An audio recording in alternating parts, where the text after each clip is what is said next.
Tenemos que crecer. Y en la misma medida en que nos crezcamos nosotros, crecerá el pueblo. Y si nos tocan vivir momentos muy difíciles, dispuestos a todo, si nos toca morir, de todas maneras habremos de morir. Si nos toca incluso el sacrificio final de la vida, defendiendo nuestras ideas, demos las gracias a la historia, que nos dio la oportunidad de medirnos como hombres y mujeres.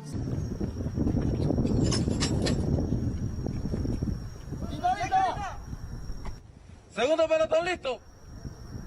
Primera, en honor a los mártires de la patria, a nuestro aguerrido pueblo y a la victoria, batería, 21 salvas.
Ya estamos en combate, por defender la idea de todos los que han muerto, para arrojar a los malos del histórico templo, por el heroico gesto de Maceo, por la dulce memoria de Martí.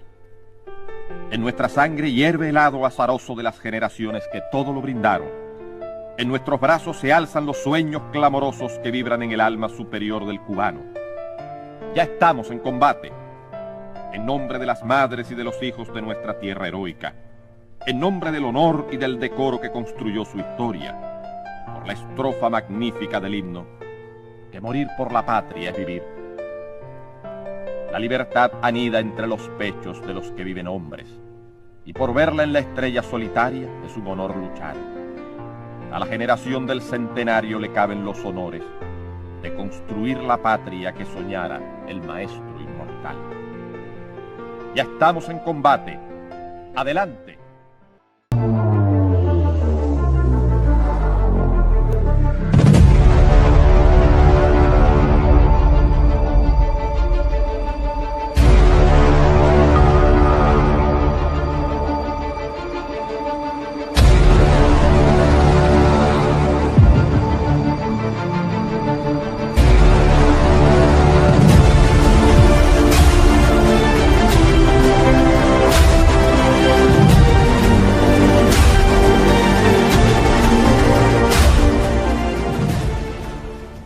No le podemos fallar a la revolución en ningún sentido.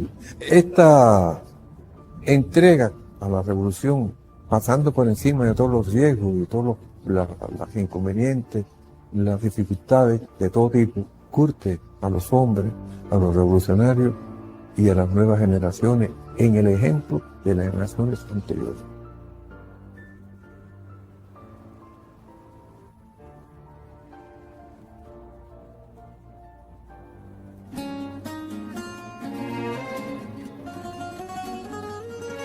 No es la hora para nadie,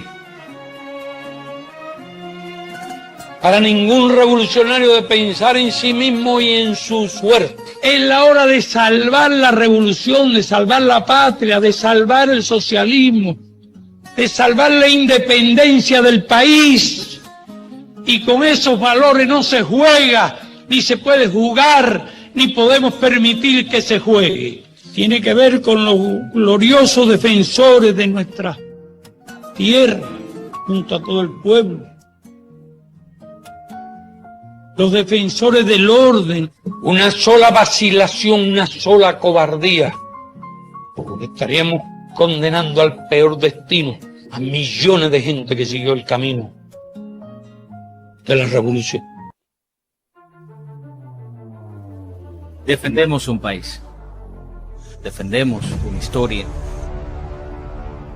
Nos conocen como oficiales, combatientes o agentes.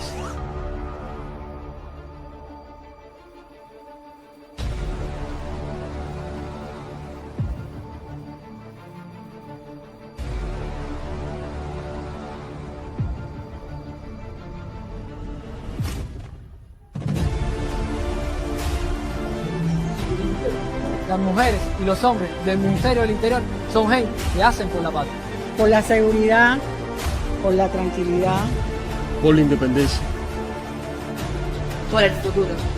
También somos estudiantes, profesores, licenciados, doctores, científicos, trabajadores civiles de la defensa.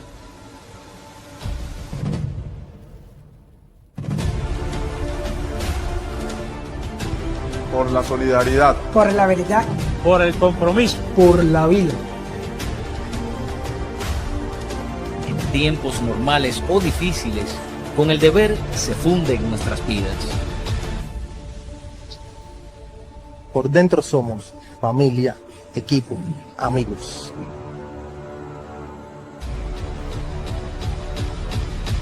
Nos une cada misión. Para mí es mi casa. Es mi lugar en el mundo. Es hacer por la esperanza.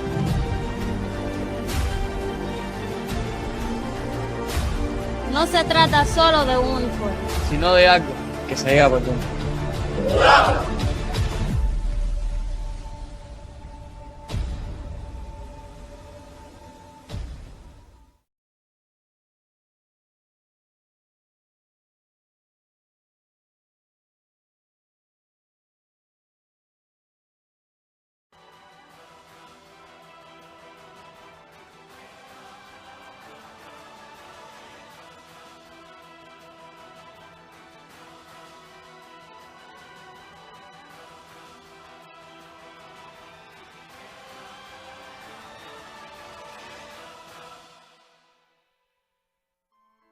Tocar la historia con las manos, vivirla, sentirla, fue así para estos jóvenes cadetes que en vísperas del aniversario 63 de la creación del Ministerio del Interior conocieron y admiraron a hombres que han velado por la seguridad de su pueblo, como tantos otros y otras que desde la visibilidad o el anonimato, o incluso entregando sus vidas, han hecho posible la grandeza de una institución que garantiza los sueños de un país. He señalado en este día algunas de las importantísimas funciones que desempeña el Ministerio del Interior y que justifican el reconocimiento y el agradecimiento de nuestro pueblo. Pero estas tareas no las podría realizar ningún organismo sino en estrecha vinculación con las masas. De ellos me he quedado demasiado. La escuela de verdad que se esmeró a traer a estos grandes hombres de la historia. Es la evolución, es la historia en persona, es el legado, es el ejemplo, es la valentía, es el patriotismo, es el amor hacia su pueblo. Lo muy importante para mí es ser patriota. He tenido el privilegio de haberla fundado y de haberme mantenido durante 59 años y 9 meses en la fila de la seguridad del Estado defendiendo esta revolución.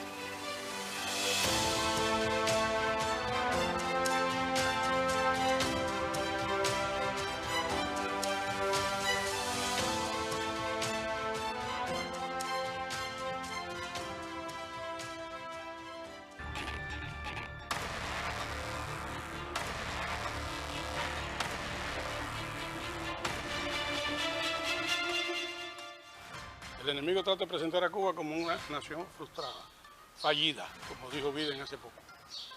O Biden, ¿no? Primero, que nos están bloqueando, tenemos una guerra contra Cuba desde el año 59. No es bloqueo como decimos nosotros por razones políticas, es una guerra, que lo único que ha faltado son los aviones bombardeando. Y ahora nos metieron la cláusula esa para acabar de oficiar la revolución. Ellos vienen tratando de oficiar la revolución desde el mismo primero, porque no pueden permitir el ejemplo de Cuba. La trinchera de ellos era distinta a la de nosotros. Antes enfrentamos al enemigo, enfrentamos a la dictadura de Batista, enfrentamos la contrarrevolución, enfrentamos todos los incendios, todas las explosiones, 40, 50 bombas que explotaban. Pero ahora la guerra es ideológica, la guerra ahora es científica, la guerra ahora es informática y por ahí es por donde quieren acabarnos. En la conferencia que dieron era lo que más se evidenciaba, era lo que sentían al ver a Cuba simplemente evolucionar, triunfar, siguiendo el legado, por supuesto, que dejó Martí y Fidel, que se mantuvieron al lado de él hasta el último momento. Los planes atentados, Fidel, eran constantes. Y aunque tenía su propia escolta, pero nosotros participábamos en la atención a esos detenidos que se generaban por eso, cuando se abortaban esos planes, cuando los descubrían. Y tenemos que trabajar mucho, ¿entiendes? Tenemos que trabajar mucho porque a veces se conocía toda la información y era más fácil desmontarlo, neutralizarlo. Pero a veces lo que conocíamos era un poquito y había que buscar la información que faltaba. Y en ocasiones propusimos que Fidel no fuera, pero él siempre contestó. En más de una ocasión recuerdo contestó que su deber era ir y el de nosotros descubrirlo. Su deber era ir al acto y el de nosotros descubrir los autores. No se mantienen en los tiempos que vivieron, sino los tiempos que estamos viviendo ahora. Y dicen que los jóvenes somos su legado, somos el futuro, somos los que tenemos que triunfar ahora. Tenemos que ser ejemplo dentro de la fila del ministerio para que las nuevas generaciones, que son los continuadores, esos jóvenes con los que nosotros nos reunimos, que sigan el ejemplo de nosotros y que sean mejores que nosotros. Las balas de nosotros hoy son las palabras, es la historia que estamos viviendo, es lo que tenemos que conocer nacional e internacionalmente, las informaciones que tenemos que verificar. Por lo tanto, los jóvenes hoy somos los que estamos dando el paso al frente y somos los que vamos a mantener todo lo que ellos han luchado por darnos hoy.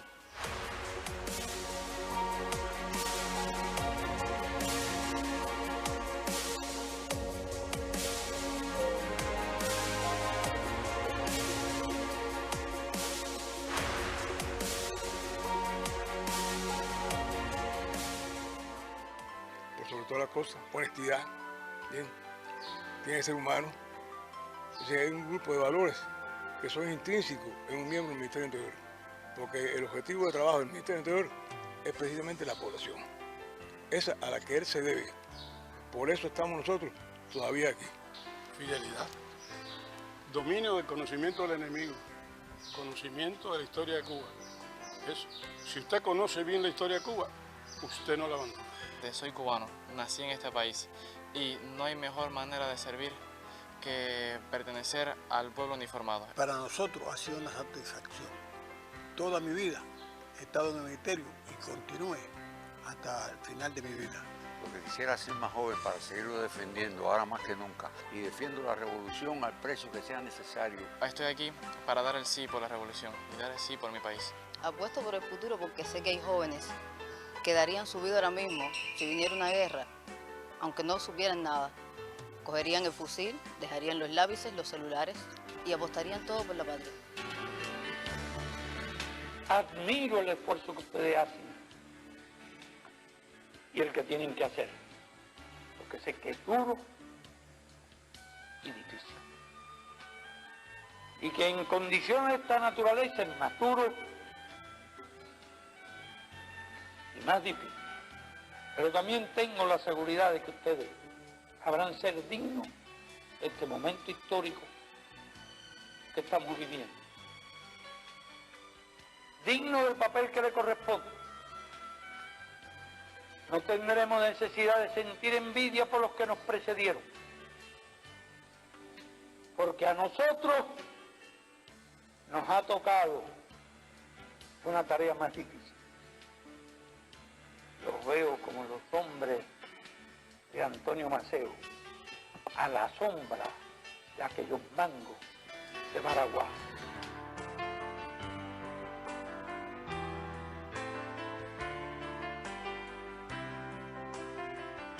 Niurka Damaris, Canal Cubano de Noticias.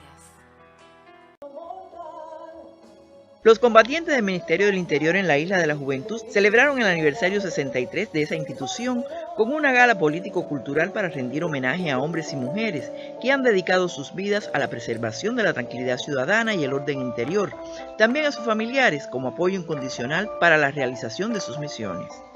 En ese contexto, el jefe del MININ en la isla, coronel Ariel Bravo Estupiñán, recibió en nombre de la institución que representa el reconocimiento de organizaciones políticas y de masas por estas más de 6 décadas de intenso y permanente combate ante los enemigos de siempre.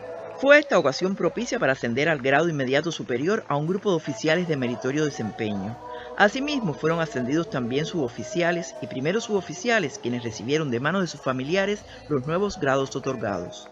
En el contexto del 63 aniversario del MININ recibieron la medalla por el servicio distinguido y la distinción Elogio de la Virtud, combatientes de relevante trayectoria en el cumplimiento de sus misiones, que se erigen como ejemplo en el seno de su colectivo.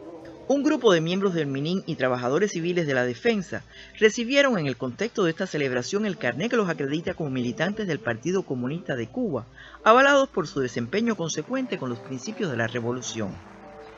Las palabras centrales estuvieron a cargo de Yander Salas, miembro del Buró Municipal del partido, quien felicitó a los que integran las filas del Ministerio del Interior y los exhortó a mantenerse como pilares en la defensa del socialismo que construimos. Resulta difícil abordar en tan pocas pero sentidas palabras el esfuerzo inquebrantable que ustedes realizan a diario en el cumplimiento de diversas misiones.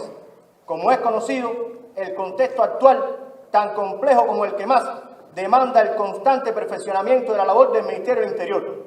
Sin embargo, ustedes no se han amilanado ante tales circunstancias. El imperialismo y la contrarrevolución apuestan cada día más por derrocar a la revolución. Sin temor a equivocarme, en todo momento, ustedes han librado una lucha incansable ante una dinámica crucial durante estos 63 años. Ha sido una lucha contra un enemigo que no da tregua en ningún sentido, tanto en el campo de la actividad práctica como en la actividad ideológica. Y ustedes, ante este escenario, han sabido garantizar la salvaguarda de la seguridad del Estado, el orden interior y la tranquilidad ciudadana de todos los cubanos. Los convocamos a cumplir con responsabilidad las tareas concernientes a cada cual, con la convicción de que todos los revolucionarios seremos fieles al legado de Fidel y Raúl, contrarrestando las acciones del imperialismo y la contrarrevolución como parte de la guerra no convencional y sus intentos de desestabilización y manipulación mediática.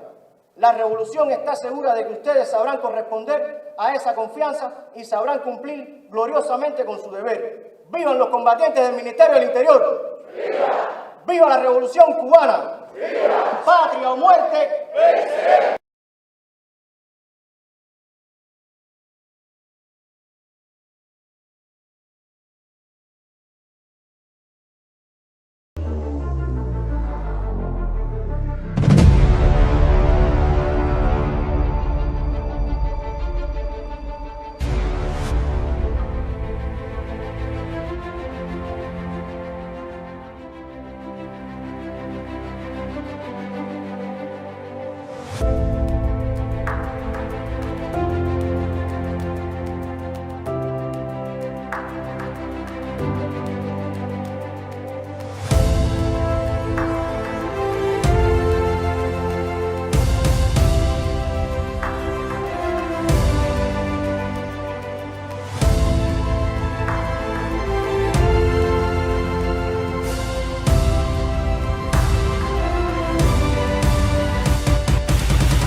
de la Revolución Cubana, el 1 de enero de 1959, constituyó uno de los acontecimientos históricos más relevantes del siglo XX en el continente americano y fue alcanzado por el ejército rebelde bajo la dirección del comandante en jefe Fidel Castro Ruz, tras cruenta guerra contra el ejército de la tiranía, que lo superaba en fuerzas, armamentos y logística suministrada por el gobierno de los Estados Unidos.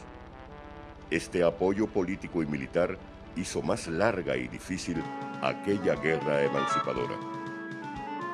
Nuevos proyectos para impedir el triunfo del ejército rebelde comenzaron a fraguarse antes de 1959 por la administración del presidente norteamericano Dwight Eisenhower. Una vez conquistado el poder político, la Revolución Cubana tuvo que preservar su independencia, soberanía y las conquistas alcanzadas desde el propio año 1959.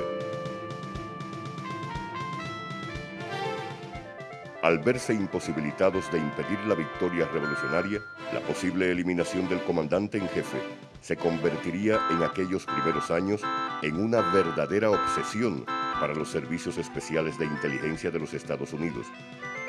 Más tarde, en 1975, las autoridades norteamericanas se vieron obligadas a reconocer ante la opinión pública algunos de estos planes macabros que nunca han cesado.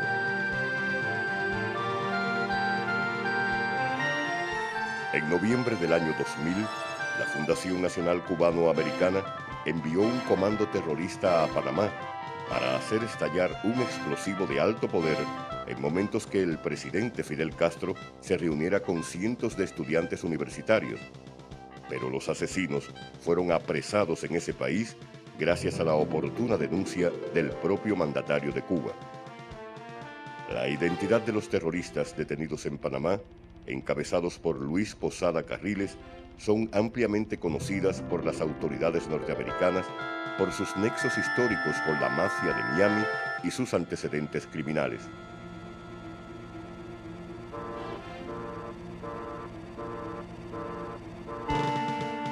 Nuestro pueblo fue testigo del asesinato de hombres, mujeres y niños en actos terroristas contra centrales azucareros, fábricas, tiendas de vestir, viviendas y escuelas a lo largo del país.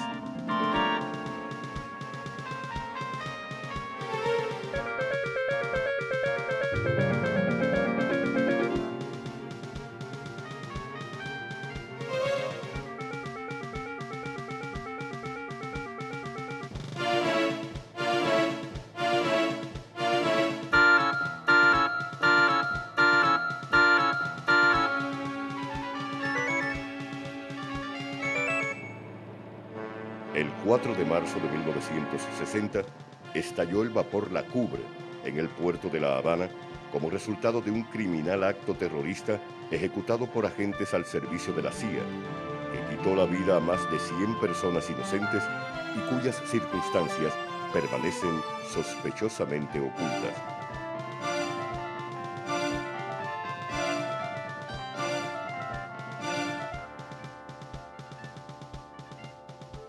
Años después, otras manos criminales harían explotar en pleno vuelo un avión comercial cubano en Barbados, con 73 pasajeros civiles a bordo.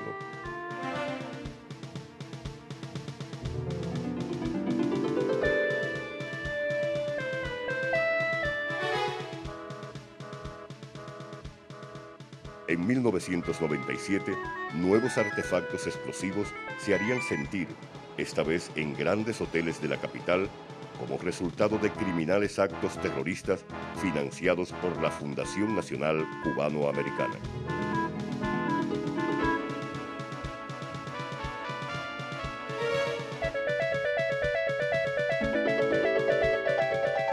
El gobierno de los Estados Unidos fue el principal promotor y responsable de muchos delitos cometidos por bandas paramilitares de criminales entrenados y armados por sus servicios de inteligencia, que operaron en zonas montañosas a lo largo del país desde 1959. Estados Unidos admitió su plena responsabilidad en la organización y desembarco de la Brigada Mercenaria en Playa Girón, pero arremetió con mayor fuerza y brutalidad contra Cuba después de aquella derrota.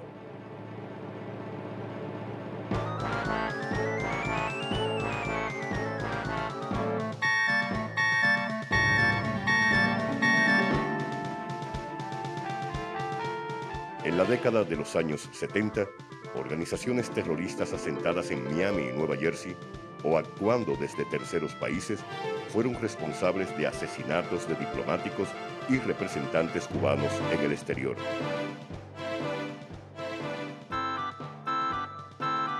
Embarcaciones pesqueras cubanas y buques que transportaban mercancías a nuestros puertos fueron ametralladas o hundidas en aguas internacionales por lanchas piratas artilladas operadas desde bases situadas en la Florida.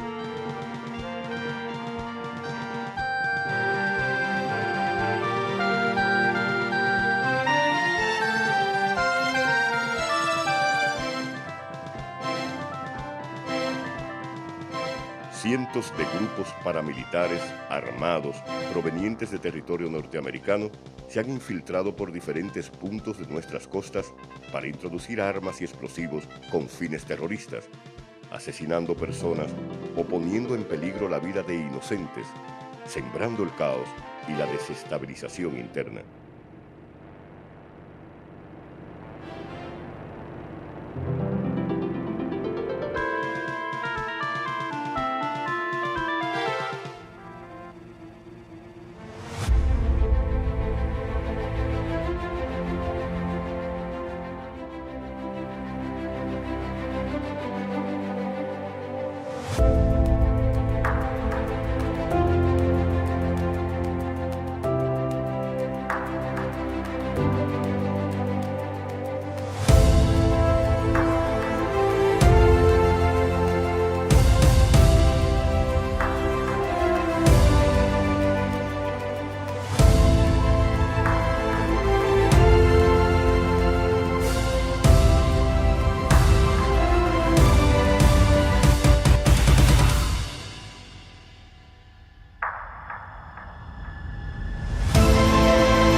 La terrorista ley de ajuste cubano, expresión de la política migratoria de Estados Unidos hacia Cuba, se ha utilizado hasta nuestros días como un arma de agresión política contra nuestro pueblo al servicio de las maniobras propagandísticas de la mafia anticubana de Miami.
Desde 1959, personas inocentes serían asesinadas durante el secuestro y piratería de naves y aeronaves cubanas por parte de criminales y antisociales que han sido recibidos como héroes en la Florida y que nunca fueron juzgados o devueltos a Cuba.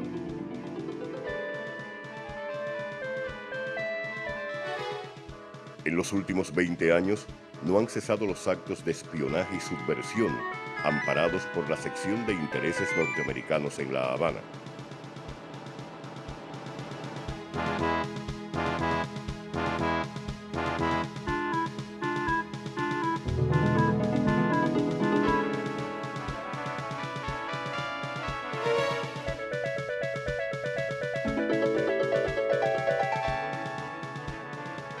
Radioemisoras piratas como Radio Swan, hasta las mal nombradas Radio y Televisión Martí, entre otras muchas, han desarrollado por más de 40 años campañas de propaganda instigadoras de actos terroristas, cargadas de odio y mentiras contra Cuba, violando leyes y regulaciones internacionales que prohíben esos actos. En este contexto histórico, se enmarcó la repugnante Operación Peter Pan, que cobró vida a finales de los años 90 en la brutalidad del secuestro del niño Elian González, alentado por los grupos terroristas anticubanos en la Florida. El terrorismo contra nuestro pequeño país lograría una expresión más brutal a través de la guerra biológica mediante la introducción de plagas y enfermedades con graves afectaciones para la vida y economía del país.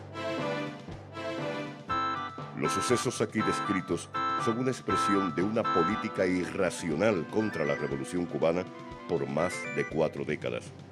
Para enfrentarla, muchos cubanos dignos han ofrendado sus vidas o desafiado la muerte. La crueldad de esa guerra sucia ha ocasionado miles de víctimas y cuantiosas pérdidas materiales al país, así como un incalculable daño psíquico y moral a la familia cubana y a muchos de sus hijos. Sirva este material como homenaje a los que han dedicado su vida a la lucha contra el terrorismo.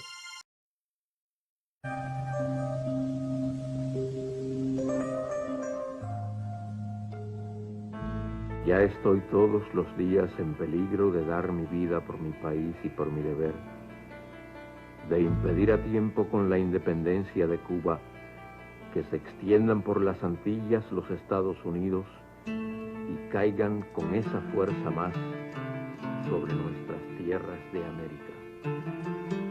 Cuanto hice hasta hoy y haré es para eso. En silencio ha tenido que ser, porque hay cosas que para lograrlas han de andar ocultas.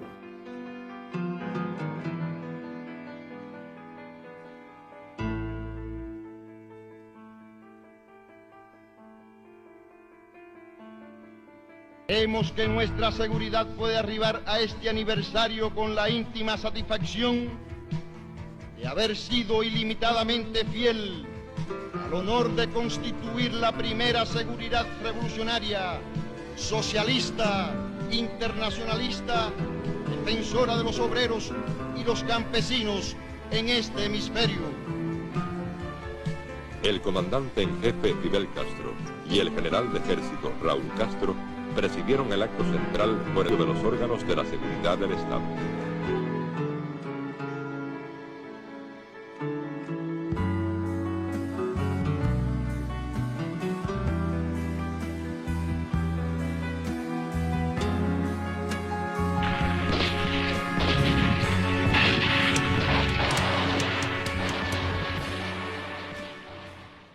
Para la Fundación Nacional Cubano-Americana, soy el agente 44 para la seguridad del Estado de Cuba. Desde hace 22 años soy el agente Fraile.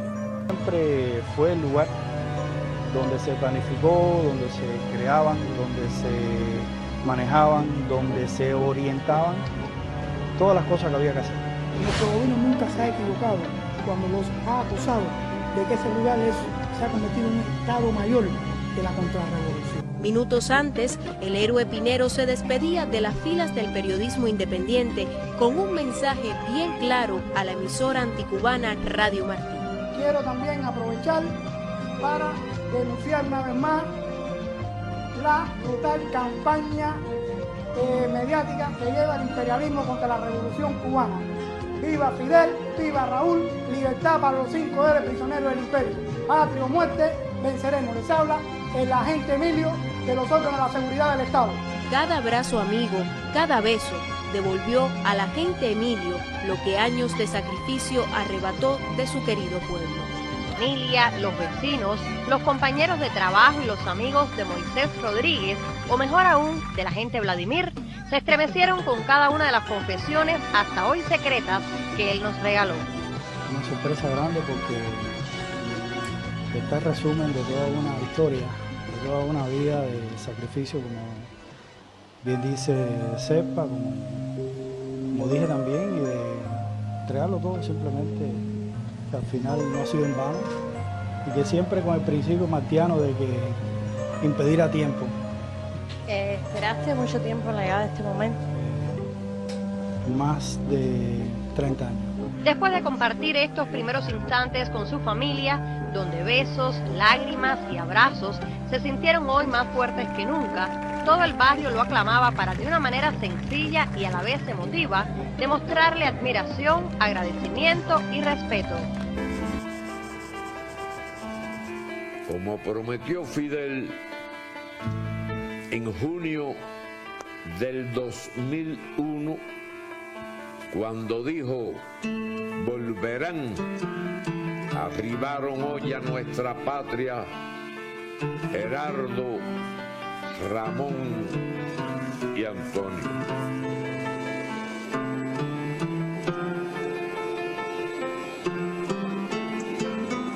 Emoción compartida de millones de cubanos serían las palabras para definir la llegada de 3 héroes a su patria este 17 de diciembre de 2014.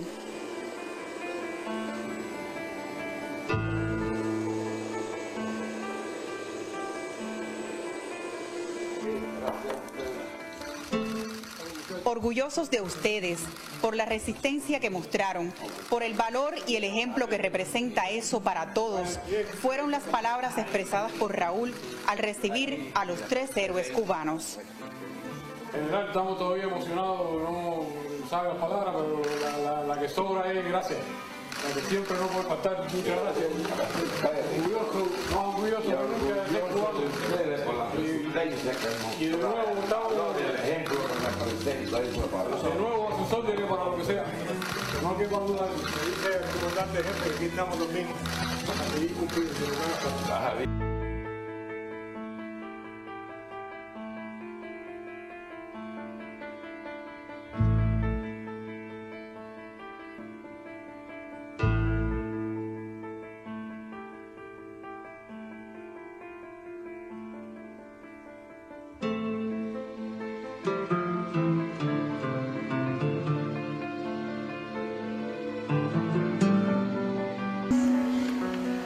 Yo siempre he soñado como cubano, como revolucionario cubano, en el día que toda América sea un solo país.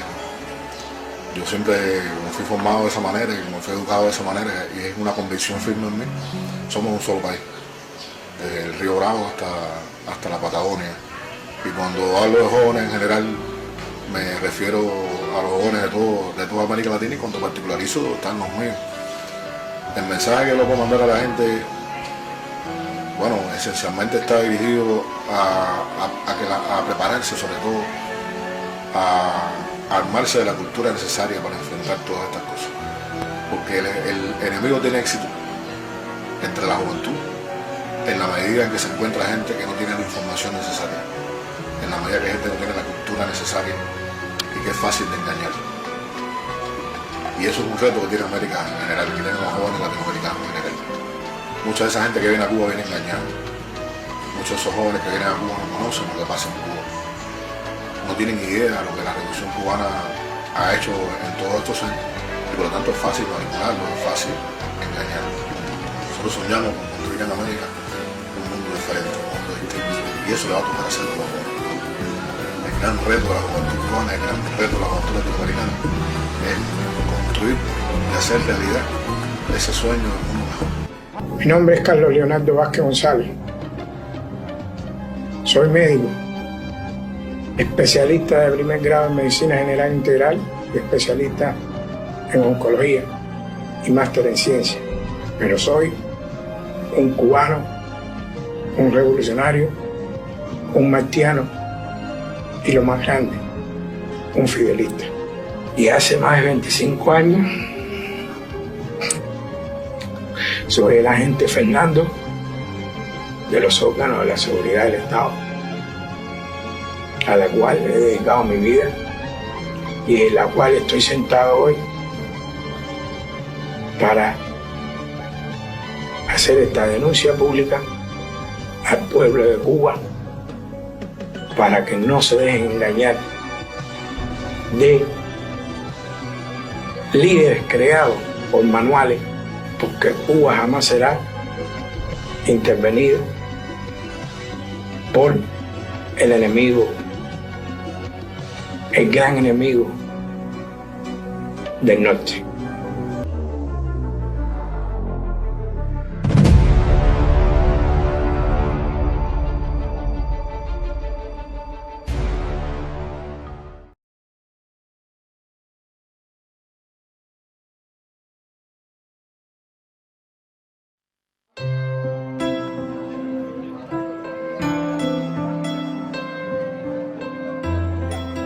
Estamos celebrando el Ministerio del Interior, que fue creado en junio de 1961, exactamente 49 días después que una brigada mercenaria, financiada, armada y entrenada por el gobierno de los Estados Unidos, desembarcara en la costa sur de la provincia de Matanzas.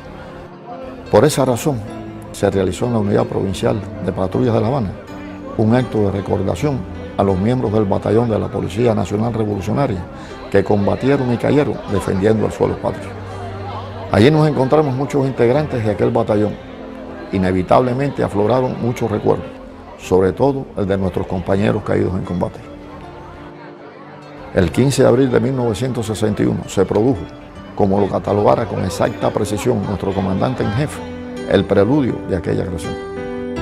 El aire toma forma de tornado y en él van amarrados la muerte y el amor. Una columna oscura se levanta y los niños se arrancan los juegos de un tirón. Abuela, tus tijeras son plurales y cortan otros males, pero este viento no. Guárdate tu oración, amigo viejo, invoca a Peralejo, que nos viene mejor. Porque lo que no pueden perdonarnos los imperialistas es que estemos aquí y que hayamos hecho una revolución socialista en las propias narices de los Estados Unidos.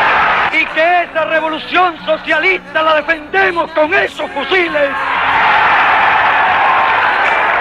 ¿Qué manos son esas que levantan esas armas? ¿Son manos de señoritos? ¿Son manos de ricos? ¿Son manos de explotadores? ¿Qué manos son esas que levantan esas armas? Nadie se va a morir, menos ahora. Recuerde que estamos en los primeros meses del año 61. La situación del país e internacionalmente con relación a Cuba se comportaba cada vez más tensa. Y se decide por el mando superior formar un batallón de la Policía Nacional Revolucionaria para cualquier tipo de emergencia, para cumplir cualquier misión combativa por la situación en que se encontraba el país. Por eso el primer nombre que recibe el batallón es Batallón de Combate de la Policía Nacional Revolucionaria. Nosotros salimos de aquí de radio por la tardecita, ya casi oscureciendo. Cuando ustedes dicen radio, el radio patrulla. Nosotros le decíamos en aquella etapa era radio, la radio motorizada. SRH. Lo que es hoy patrulla. Sí, lo que es hoy patrulla. Servicio de radio de La Habana. Porque había SRH y SRM, que era el de Marianao. Llegamos aquí, plan, nos bajamos, formen ahí, plan. Cada cual su pelotón. Los jefes van a ser fulano. Ya. Esos son los jefes de ustedes. Ahora por delante. Bueno, está bien. Usted va, fulano, va con los granaderos, van con Marcelino. Yo era granadero. Fui con Marcelino, ¿verdad? aligere el combate, va con Alcide. La segunda va a Gine. Y así sucesivamente. Se empezó a concentrar aquí muchos de los familiares de los compañeros que íbamos a marchar de aquí hacia Playa Girón. Y fue emocionante también ver cuando ya salíamos en las rastras, cómo nos gritaban, ¿no? Patria o muerte, denle duro. ¡Denle duro! ¡Denle duro! ¡Denle duro que están ahí! ¡Denle duro! ¡Ya ganamos, ya ganamos! Cuando entraban las rastras nuestras, y decía, cojones, pero que vamos para allá es un fenómeno. Primero nosotros decimos, y si pasa por mi casa, y si ves a mi mujer, tú le dices que hoy no me espere, que yo... pero después, cuando el carácter socialista de la revolución, salimos cantando, somos socialistas, para adelante, vamos para la playa, acabar con los yanquis. O sea, que hasta los propios familiares, sabiendo que incluso el riesgo que corríamos todos nosotros, de perder la vida allí, sin embargo, el ánimo era de echar de aquí, de Cuba, de nuestras tierras, a los invasores, los propios familiares.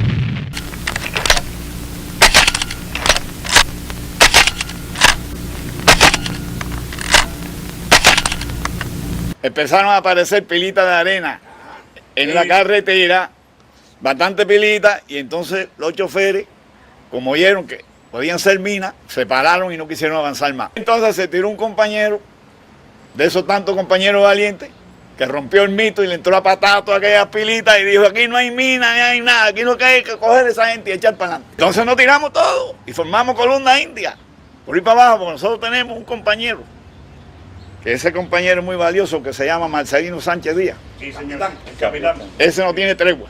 Sí, señor. Entonces, ese no cree en nadie. Y arrancamos. Columna india por ir para abajo. A pie. Hasta la playa.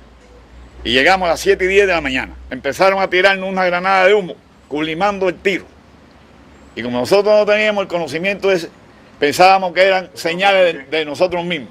Y empezamos allí. No, son señales de la gente de nosotros. Y dijo uno, señales, esas son que nos van a meter una cohetería aquí que nos van a desbaratar. Eso cuando jodieron a Delgado. Y entonces empezamos a avanzar y nos meten el primer ataque por la parte izquierda. ¿Te acuerdas? Sí. Empezó con ráfaga la ametralladora.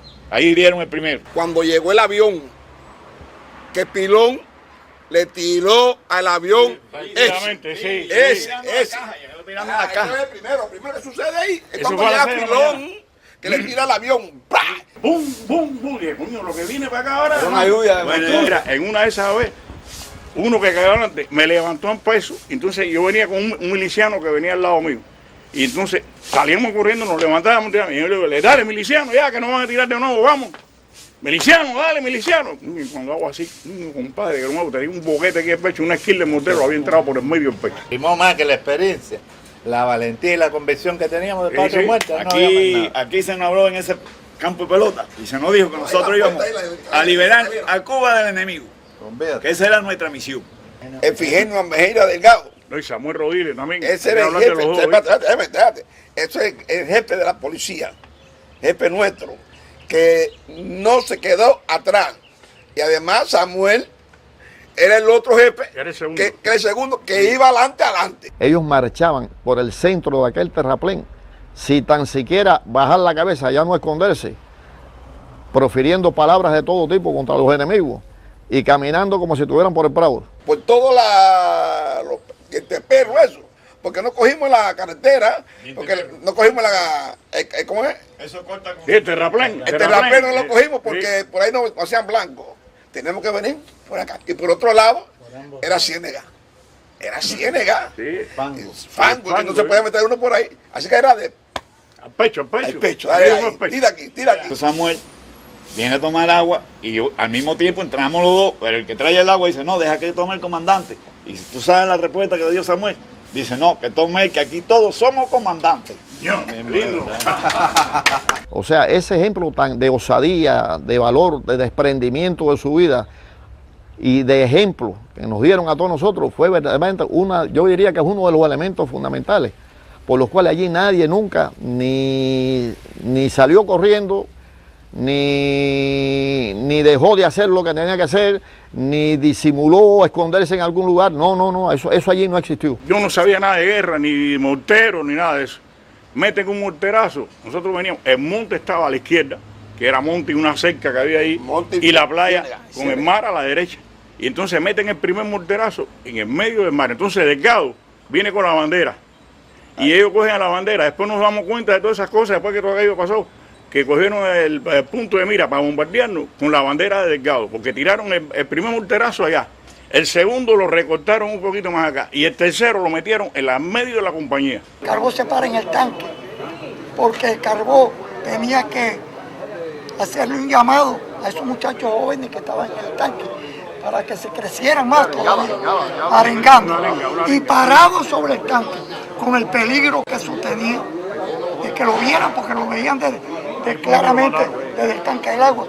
Ahí fue donde cayó Carbó. Primero fue herido, y el compañero capitán Carbó, herido, siguió combatiendo contra el enemigo, siguió de verdad arengando a las tropas, sus compañeros, y no soltó el fusil FAL hasta que fue mortalmente herido y siguió combatiendo. Es decir, que un compañero que aún herido sigue combatiendo contra el enemigo, sigue arengando a sus compañeros para que continúen el combate, y muere sin soltar el fusil FAL. En la forma que murió Carbó, dando un tremendo... una arenga a la tropa. Había que ver aquello.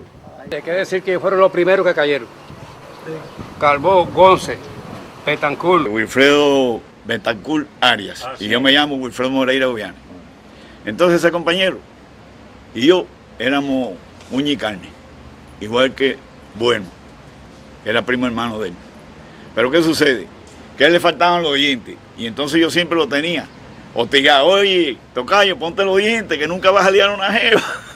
Que para allá y para acá, y él se reía, compadre, y da la casualidad que cuando lo matan, que lo partieron por aquí por la barriga con una ráfaga, estaba al lado mío.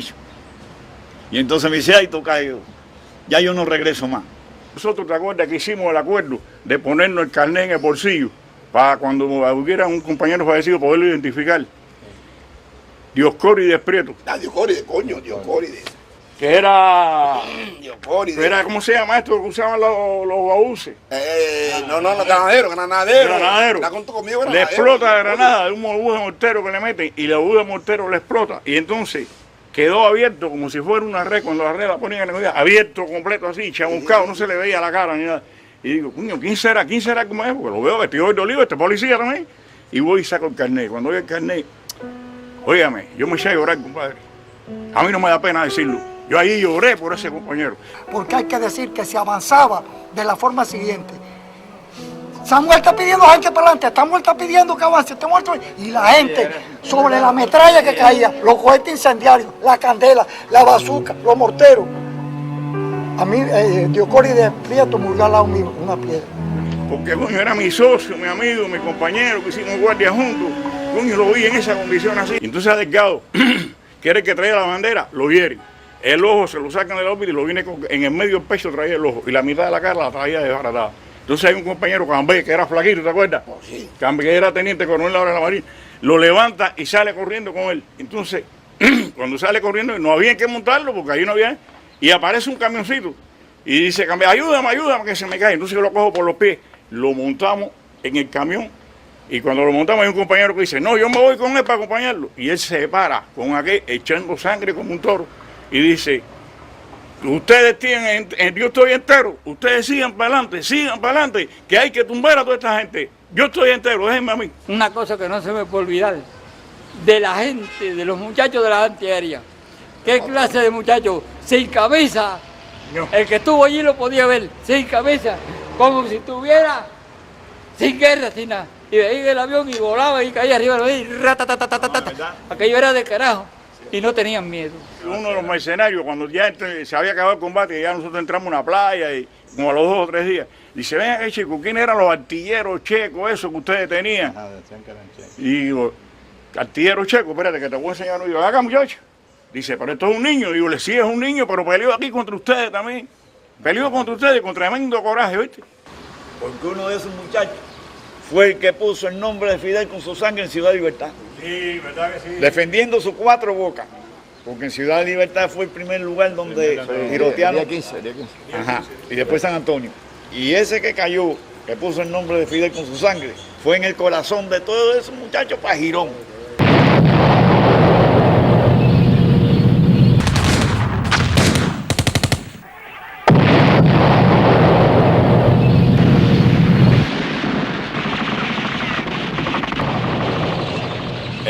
Resulta ser que teníamos un tanque de enemigos que se filtraba entre nosotros cuando le daba la gana, un Sherman, que coge una velocidad de 120 kilómetros y tira caminando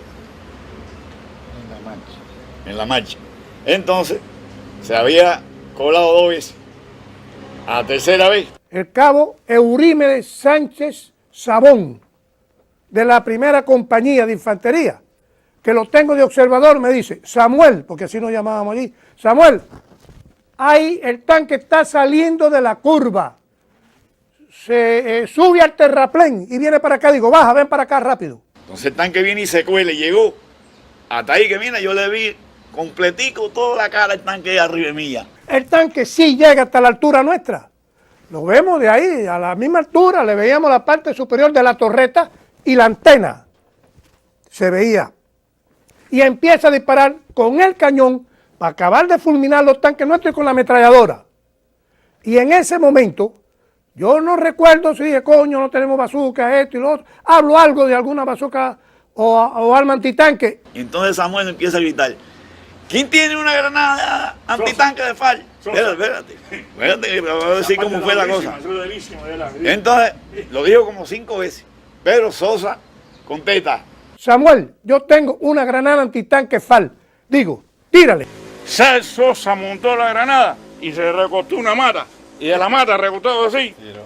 ¡Va! Tiró y le metió el tanque, compadre. Yo me quedé erizado cuando vi aquello. Le coño, ¿qué clase de tipo el Sosa este, compadre? En ese momento el tanque dio media vuelta y volvió a ocupar la trinchera. Y cuando retira el tanque, yo le digo a los compañeros, vamos a ocupar rápidamente nuestras posiciones antes de que llegue el enemigo. Y llegamos primero que ellos. Después que se le da el cuerazo al tanque, ya se forma otro tiroteo fuerte.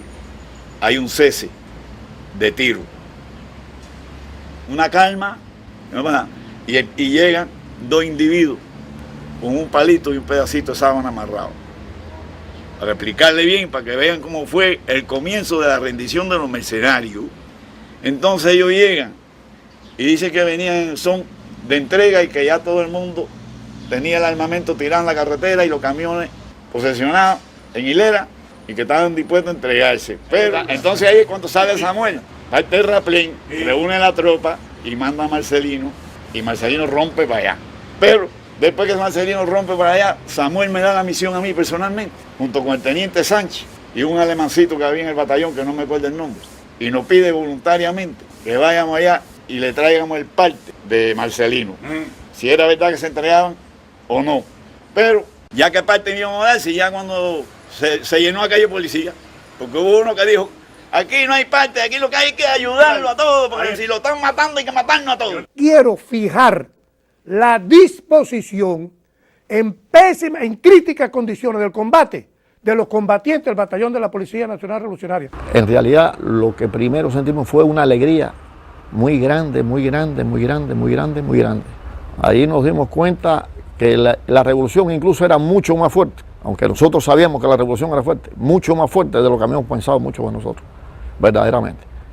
Porque si comparamos o tomamos como referencia el enemigo que teníamos enfrente, lo que la patria se estaba jugando en aquel momento, y que todos nosotros unidos hubiéramos sido capaces de coger a ese material humano, vamos a decir, tan escorial, o sea, tanta escoria, tanta mierda, tantos traidores, haberlo podido no solamente aguantar, sino rechazar y vencer. Eso fue motivo de una alegría inmensa, inmensa. Incluso pudo en cierta forma mitigar el dolor que nosotros teníamos dentro por aquellos compañeros que habíamos perdido en aquel combate, en aquella... Nosotros fuimos para Girón, fuimos defendiendo ya el socialismo. Así fue. Fuimos defendiendo el socialismo que lo acabábamos de escuchar ahí en 23-12. Bueno, yo lo único que digo es que Fidel nos unió en el Moncada y nunca nadie más nos va a separar al pueblo de Cuba. Porque el comandante nos enseñó a nosotros a ser unidos desde la sierra, a compartir un cigarro, compartir una lata de leche condensada.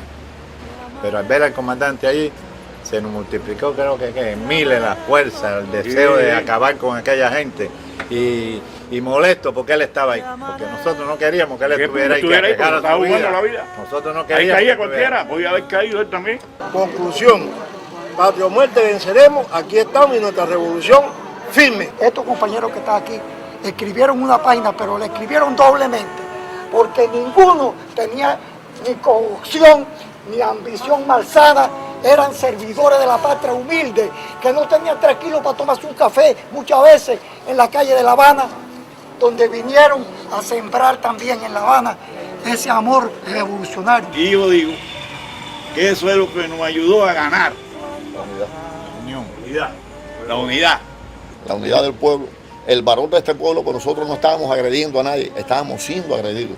Nosotros estábamos defendiendo la patria, el terreno nuestro, nuestra familia y nuestros hijos. Pero sí sabíamos que lo que estábamos defendiendo y de que eso resultara bien o mal dependía de no estaba en nuestras manos. Y eso nos multiplicó la fuerza, el valor. Fidel lo dijo, la calle de los revolucionarios, no es de los delincuentes. Me gustó lo que dijo ahorita ahí, que lo que dice Raúl se va a cumplir ahora. Y todos los que cayeron en Gerón merecen que siempre con esa honestidad que servimos, sirvan y levantemos la bandera cada vez más, como dijo Raúl, con ese espíritu de Gerón. No había un lugar que perpetuara la memoria de los compañeros del BON de la policía caídos en Playa Girón.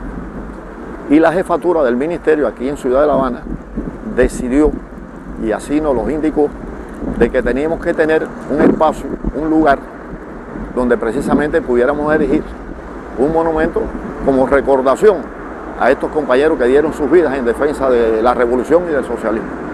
Y entonces se escogió el área de patrulla, porque fue precisamente de aquí que el batallón ya organizado salió el día 18, arribando a estas playas, bueno, el 19 en la madrugada.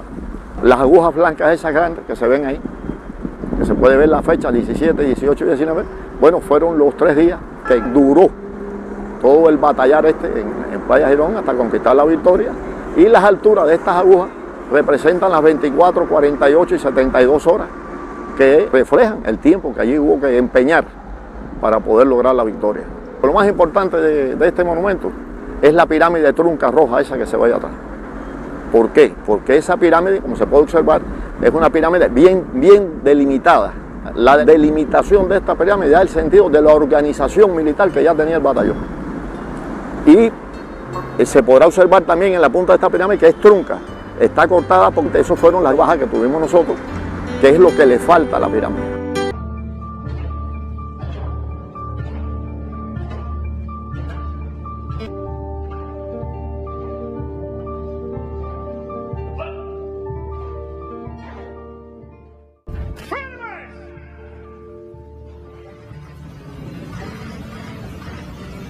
¡Presenten armas!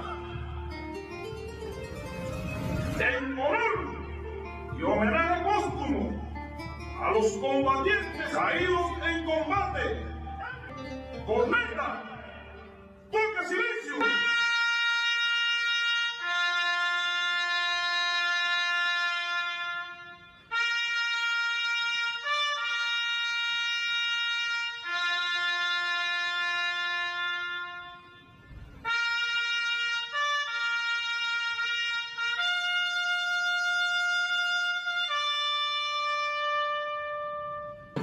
José Miguel Bañuls Pereira, Wilfredo Betancur Arias, Eusebio Cañer Enríquez, Luis Artemio Carbó Ricardo, Rafael Ángel Carini Milián, Efraín Israel Espinosa Pérez, Rodolfo Fernández Álvarez, Adalberto Gómez Núñez, Wilfredo Gonce Cabrera, Eusebio Rafael Izquierdo Ramírez, Luis López Muselier, Álvaro Morales Hernández, Tomás Palmero Vizcaíno, Juan Dioscórides Prieto Delgado, Pedro Antonio Quintana López, Sofiel Riverón López,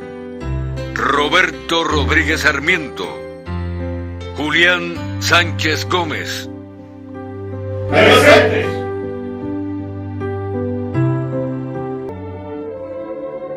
Mis compañeros no están ni olvidados ni muertos, viven hoy más que nunca.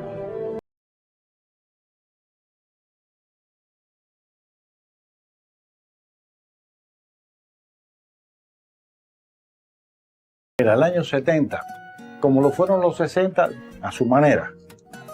Fue un año muy difícil para mí. Es decir, la escalada de Estados Unidos, bueno, había llegado Richard Nixon a la presidencia de Estados Unidos, te podrás imaginar, y después Gerald Ford. Es decir, la escalada de agresión fue tremenda. Los principales grupos contrarrevolucionarios que operan en la Florida van a ir en el 73, después del golpe de Estado a Salvador Allende, a Chile, a brindarse como ejecutores de la Operación Cóndor. Y entonces estos grupos terroristas, liderados por Orlando Bocho, Posada Carriles y compañía, van a organizar proyectos que ellos denominaron la guerra por los caminos. Esa guerra por los caminos del mundo ocasionó, según los datos compilados por algunos compañeros, 377 actos terroristas en el exterior contra instalaciones cubanas, embajadas, aviones. Volaron, pusieron bombas en otras embajadas, mataron a 3 funcionarios diplomáticos, a 4, pero uno lo mataron en Nueva York. Ocultaron explosivos en maletas para ser introducidos en aviones comerciales que fueron descubiertos a tiempo. Atacaron oficinas comerciales cubanas, secuestraron pescadores. Año 1976, 6 de abril, 2 barcos pesqueros, Ferro 119 y Ferro 123, son atacados por lanchas piratas procedentes de la Florida, causando la muerte al pescador Bienvenido Maurice y graves daños a las embarcaciones. 22 de abril, una bomba es colocada en la embajada cubana de Portugal, ocasionando la muerte de 2 compañeros y heridas graves a varios más, destruyendo totalmente el local. 5 de julio, la misión de Cuba ante la ONU es objeto de un atentado con explosivos, ocasionando importantes pérdidas materiales. 9 de julio, una bomba hace explosión en el vagón que cargaba los equipajes del vuelo de Cubana de Aviación en el aeropuerto de Jamaica, momentos antes de ser transbordados. 10 de julio, una bomba estalla en las oficinas de la British West Indies de Barbados, que representa los intereses de Cubana de Aviación en ese país. 23 de julio, un técnico del Instituto Nacional de la Pesca, D'Artagnan Díaz Díaz, es asesinado en un intento de secuestrar al cónsul cubano en Mérida. 9 de agosto, 2 funcionarios de la embajada cubana en Argentina son secuestrados sin que se haya vuelto a tener noticias de ellos. 18 de agosto, una bomba hace explosión en las oficinas de Cubana de Aviación en Panamá, causando daños de consideración. 6 de octubre, es destruido en pleno vuelo un avión de Cubana de Aviación con 73 personas a bordo. Es la época, los años 70, es la época donde constantemente estos grupos terroristas en lanchas artilladas están merodeando a nuestros pescadores. A la casa. Y los secuestran, se lo llevan para Estados Unidos, para las Bahamas, etc. Es decir, y su hecho más culminante va a ser el salvaje y brutal atentado de Barbados, donde van a asesinar a 73 personas en un avión cubano en pleno vuelo. Es decir, se llamó muy bien descrita la guerra por los caminos. Pero al mismo tiempo se está desarrollando una operación de la CIA de guerra biológica y van a ser introducidos en Cuba 13 plagas que van a afectar a los porcinos, van a afectar a los pollos, van a afectar a la caña de azúcar, al tabaco. En menos de 3 años, 5 graves plagas y epidemias han azotado a nuestro ganado, a nuestras plantaciones y, lo que es peor, a nuestra población. La fiebre porcina, el moho azul del tabaco, la roya de la caña, el dengue hemorrágico y por último la conjuntivitis hemorrágica, que han causado considerables daños materiales y humanos. Es decir, Cuba tuvo que gastar 160 millones de dólares para comprar los productos, los químicos, para poder enfrentar estas plagas introducidas en Cuba. Imagínate lo que tuvo que comprar además para sustituir esa comida que no llegó a ser, que no se pudo producir. Que no se pudo producir. Es decir, fueron 13 plagas. Recuerdo perfectamente la fiebre porcina africana, el Newcastle, el Trip Palmy, es decir, muchos más que van a afectar la caña de azúcar, el café, los cítricos. Habían creado un aparato en el Departamento del Tesoro que se llamaba Detectives Globales, que tenía como misión ir a todos los países europeos para convencer tanto a gobiernos como a empresarios que no podían negociar con Cuba. Es decir, todavía nosotros no hemos sido capaces, a mi humilde opinión, de explicar de manera completa lo que ha significado el bloqueo de Estados Unidos a Cuba en estos 60 años. Y cómo hoy vemos situaciones y circunstancias en nuestra economía y nos pasa inadvertido que detrás de algunos fracasos que tenemos está también el bloqueo económico imperialista. Yo creo que esas cosas hay que analizarlas de ese modo también, o hay que tenerlo en cuenta.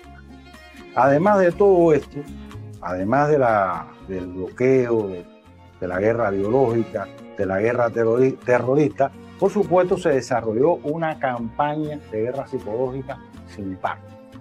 Es decir, a través de los medios radiales, a través de los emisarios en Cuba, a través de las embajadas latinoamericanas, a través del intercambio de estudiantes. Es decir, con el objetivo de desacreditar el proceso político y revolucionario en Cuba, desacreditar la revolución y desacreditar a los líderes cubanos. Es también cuando se decide, de alguna manera, no solamente luchar con los medios operativos, sino también utilizar nuestros medios. Informar a nuestro pueblo qué pasa, pero desde una óptica nueva, desde una perspectiva nueva. Partimos de una concepción fidelista. Es decir, a todo esto nosotros simplemente lo que hemos tratado de aplicar el concepto de Fidel. Es decir, la seguridad cubana fue, es y será una seguridad de nuevo tipo. Es decir, no se trata de un aparato represivo, no. Nosotros somos capaces, y hemos sido capaces, lo hemos demostrado, que acabo de explicar, de luchar en cualquier terreno. No solamente en el enfrentamiento en las sombras, no solamente desmantelando complots, asesinatos, etc. No, también sabemos luchar comunicándole a nuestro pueblo que ha sido el artífice de esta victoria, porque sin el apoyo del pueblo jamás hubiésemos vencido, demostrándole a ese pueblo o dándole armas mejor a ese pueblo para que él pueda defender su causa de una mejor, con más eficiencia, de una mejor manera.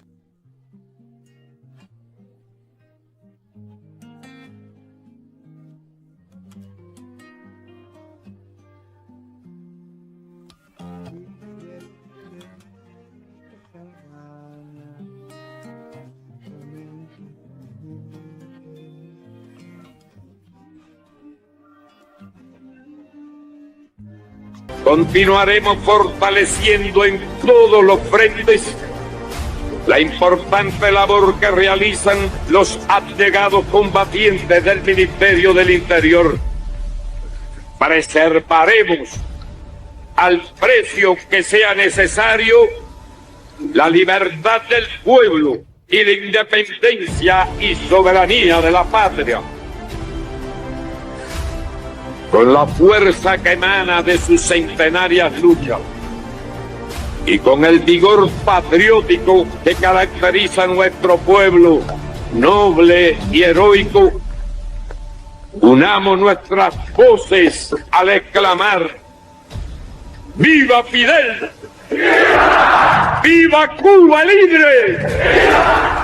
Aniversario del Ministerio del Interior. Nunca solo, somos de pueblo.